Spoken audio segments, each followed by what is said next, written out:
സുഹൃത്തുക്കളെ, forensic science പഠിച്ച ഉദ്യോഗാർത്ഥികളെ സംബന്ധിച്ച്, പ്രത്യേകിച്ചും ഫോറൻസിക് സയൻസിൽ PG ഒക്കെ കഴിഞ്ഞ ഉദ്യോഗാർത്ഥികളെ സംബന്ധിച്ച് വലിയൊരു സന്തോഷ വാർത്തയാണ് പങ്കുവയ്ക്കാനുള്ളത്.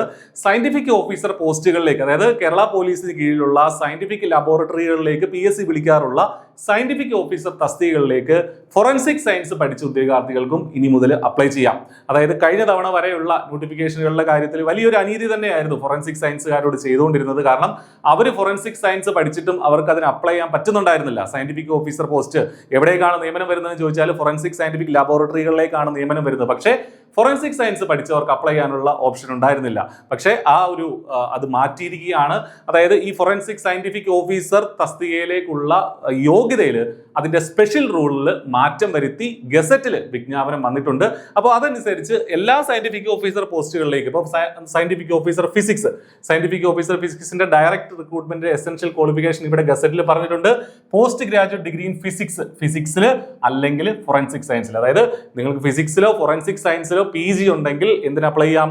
സയന്റിഫിക് ഓഫീസർ ഫിസിക്സിന് അപ്ലൈ ചെയ്യാം. അത് മാത്രമല്ല, ഫോറൻസിക് സയൻസുകാരെ കാത്തിരിക്കുന്നത് നമ്മുടെ സയന്റിഫിക് ഓഫീസർ കെമിസ്ട്രിയിലേക്കും PG in chemistry, analytical chemistry, forensic science, applied chemistry, polymer chemistry, biochemistry, toxicology, എൻവയോൺമെന്റൽ toxicology with not less than 50% marks. അതായത് കെമിസ്ട്രിക്കും സയന്റിഫിക് ഓഫീസർ കെമിസ്ട്രിക്ക് മാർക്ക് അപ്ലൈ ചെയ്യാം, ഫോറൻസിക് സയൻസുകാർക്ക് അപ്ലൈ ചെയ്യാം. അതിന് പുറമെ സയന്റിഫിക് ഓഫീസർ ഫിസിക്സ്, കെമിസ്ട്രി, പിന്നെ നമ്മുടെ മുന്നിലുള്ളത് ഏതാണ്? Scientific officer biology.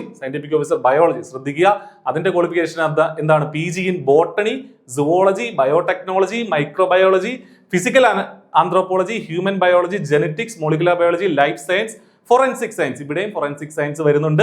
Bio chemistry with not less than 50% mark. അതായത് സയന്റിഫിക് ഓഫീസർ ബയോളജിക്കും ആർക്ക് അപ്ലൈ ചെയ്യാം? ഫോറൻസിക് സയൻസുകാർക്ക് അപ്ലൈ ചെയ്യാം. അപ്പോൾ വരുമ്പോൾ ഈ പറഞ്ഞ യോഗ്യത മാറ്റം വരുത്തിയപ്പോൾ എല്ലാത്തിലേക്കും ഇവർക്ക് അപ്ലൈ ചെയ്യാനായിട്ട് പറ്റും. ഫോറൻസിക് സയൻസ് പഠിച്ച ഉദ്യോഗാർത്ഥികൾക്ക് സയന്റിഫിക് ഓഫീസർ ഡോക്യുമെന്റ്സിലേക്കും നമ്മുടെ ഫോറൻസിക് സയൻസുകാർക്ക് അപ്ലൈ ചെയ്യാൻ പറ്റും. ഫിസിക്സിലോ കെമിസ്ട്രിയിലോ കമ്പ്യൂട്ടർ സയൻസിലോ, പ്രത്യേകം ശ്രദ്ധിക്കുക, കമ്പ്യൂട്ടർ സയൻസിൽ PG ഉള്ളവർക്കും ഇനി മുതൽ ഏതിന് അപ്ലൈ ചെയ്യാം? സയന്റിഫിക് ഓഫീസർ ഡോക്യുമെന്റ്സിലേക്ക് അപ്ലൈ ചെയ്യാം. നേരത്തെ ഫിസിക്സിലും കെമിസ്ട്രിയിലും ഇതിലേതെങ്കിലും ഒന്ന് PG ആയിരുന്നു വേണ്ടിയിരുന്നത്. കമ്പ്യൂട്ടർ സയൻസിൽ PG ഉള്ളവർക്ക്, അതായത് MTech ഒക്കെ ഉള്ള, MSc ഒക്കെ ഉള്ള ഉദ്യോഗാർത്ഥികൾക്കും അപ്ലൈ ചെയ്യാൻ പറ്റും. ഫോറൻസിക് സയൻസുകാർക്ക് അപ്ലൈ ചെയ്യാം. Cyber forensics, digital forensics, computer forensics ഒക്കെ ഉള്ള ഉദ്യോഗാർത്ഥികൾക്ക് സയന്റിഫിക് ഓഫീസർ ഡോക്യുമെന്റ്സിലേക്ക് അപ്ലൈ ചെയ്യാം. അതായത് പുതിയ കാലത്തെ ന്യൂ ഏജ് കോഴ്സുകളൂടെ ഇതിനകത്ത് ഇൻക്ലൂഡഡ് ആക്കിയിട്ട് കാലം മാറുമ്പോൾ അതനുസരിച്ച് എന്ത് വേണം? ഈ കോഴ്സുകളും കൂടെ, ഈ പറഞ്ഞ കുട്ടികൾ പഠിച്ചിറങ്ങുന്ന പ്രോഗ്രാമുകളിലൂടെ ഈ ക്വാളിഫിക്കേഷൻ ഇൻക്ലൂഡഡ് ആക്കണം. അപ്പോൾ അത്തരം ഒരു മാറ്റമാണ് ഇവിടെ വരുത്തിയിട്ടുള്ളത്. ഇതിന് പുറമെ സയന്റിഫിക് ഓഫീസർ പോളിഗ്രാഫ് എന്നുള്ള തസ്തികയിലേക്കും ഫോറൻസിക് സയൻസുകാർക്ക് അപ്ലൈ ചെയ്യാം.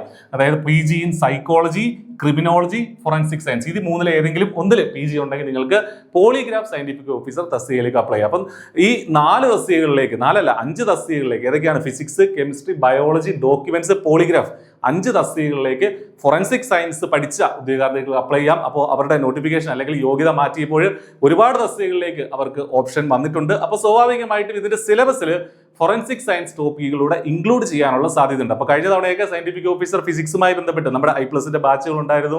റാങ്ക് ലിസ്റ്റിലുള്ള 9 പേരിൽ 6 പേരും, മെയിൻ ലിസ്റ്റിലുള്ള 9 പേരിൽ 6 പേരും നമ്മുടെ കുട്ടികളായിരുന്നു. 2ാം റാങ്ക് ഉൾപ്പെടെയുള്ള റാങ്കുകൾ നമുക്കുണ്ടായിരുന്നു. അപ്പോൾ ആ ലെവലിൽ നമ്മൾ നടത്തിയ ഒരു കോഴ്സാണ്. അതിൽ പക്ഷേ ഫിസിക്സ് മാത്രമായിരുന്നു അതിന്റെ സിലബസിൽ ഉണ്ടായിരുന്നത്. കെമിസ്ട്രിക്കും അതേപോലെ തന്നെ ആയിരുന്നു. ഡോക്യുമെന്റ്സിൽ 1ാം റാങ്ക് നമുക്കായിരുന്നു. ഡോക്യുമെന്റ്സിൽ ഫിസിക്സും കെമിസ്ട്രിയും കമ്പൈൻഡ് ആയിട്ടുള്ള സിലബസ് ആയിരുന്നു. പക്ഷേ ഇനി മുതൽ ഒരു പക്ഷേ ഇതിനകത്ത് ഫോറൻസിക് സയൻസിന്റെ ടോപ്പിക്കുകളിലൂടെ വരാം എന്നുള്ള കാര്യം നമ്മൾ ശ്രദ്ധിക്കുക. അടുത്ത വർഷം 2027-28 നമുക്ക് പുതിയ നോട്ടിഫിക്കേഷൻസ് എക്സ്പെക്ട് ചെയ്യാം. 27 തന്നെ പുതിയ നോട്ടിഫിക്കേഷൻ എക്സ്പെക്ട് ചെയ്യാം. അപ്പോൾ ഫോറൻസിക് സയൻസ് പഠിച്ചവർ തീർച്ചയായിട്ടും നിങ്ങളുടെ പ്രിപ്പറേഷൻ ആരംഭിക്കുക, നന്നായിട്ട് പഠിക്കുക. ഈ ഓപ്പർച്യൂണിറ്റി മിസ്സാക്കരുത്. All the best. Thank U.